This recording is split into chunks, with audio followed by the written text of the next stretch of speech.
ನಮಸ್ಕಾರ ಸ್ನೇಹಿತರೆ, ಅಕ್ಷಯ ಕ್ರಿಯೇಷನ್ಸ್ಗೆ ಸ್ವಾಗತ.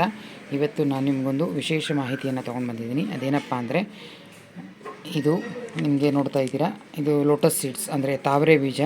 ಇದು ಎರಡನ್ನು ತೊಗೊಂಡಿದ್ದೀನಿ. ಮತ್ತು ಇದು ನಿಮಗೆ ಗೋಮತಿ ಚಕ್ರ ಅಂತ, ಇದು ಸಮುದ್ರದಲ್ಲಿ ಸಿಗುವಂಥದ್ದು.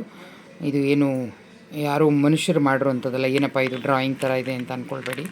ನೋಡಿ, ಇದು ಗೋಮತಿ ಚಕ್ರ ಅಂತ, ಇದು ಸಮುದ್ರದಲ್ಲಿ ಸಿಗುವಂಥದ್ದು. ಇದು ಬಂದುಬಿಟ್ಟು ಕವಡೆ. ಇದು 5 ಕವಡೆ ತೊಗೊಂಡಿದ್ದೀನಿ.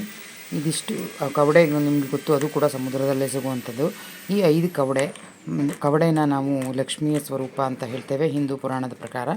ಇದಿಷ್ಟು ವಸ್ತುಗಳನ್ನು ಒಂದು ಸ್ಟೀಲ್ ಬೌಲು ಅಥವಾ ಅನುಕೂಲ ಇದ್ದವರು ಬೆಳ್ಳಿ ಬೌಲು ಅಥವಾ ತಾಮ್ರದ ಅಥವಾ ಹಿತ್ತಾಳದು ಯಾವುದೇ ಒಂದು ಬೌಲಲ್ಲಿ ಇದಿಷ್ಟನ್ನು ಒಟ್ಟಿಗೆ ಹಾಕಿ ನೀವು ಇಟ್ಟು, ಇದರಲ್ಲಿ ಒಂದು ಕಾಯಿನ್ ದಕ್ಷಿಣೆಯನ್ನು ಇಟ್ಟು ದೇವ್ರ ಮನೆಯಲ್ಲಿ ಒಂದು ಬಟ್ಲಲ್ಲಿಟ್ಟು ದಿವಸ ನೀವು ದೇವ್ರ ಪೂಜೆ ಮಾಡುವಾಗ ಇದನ್ನು ಕೂಡ ನೀವು ಪೂಜೆ ಮಾಡಿದ್ರೆ ತುಂಬ ಅಧಿಕ ಫಲಗಳುಂಟು. ಅದರಲ್ಲೂ ಹೆಚ್ಚು ಯಾರು ಹಣಕಾಸಿನ ಸಮಸ್ಯೆಯಿಂದ ಒದ್ದಾಡ್ತಿರ್ತಾರೋ ಅವ್ರಿಗೆ ಇದರಿಂದ ತುಂಬ ಒಳ್ಳೆಯದಾಗತ್ತೆ.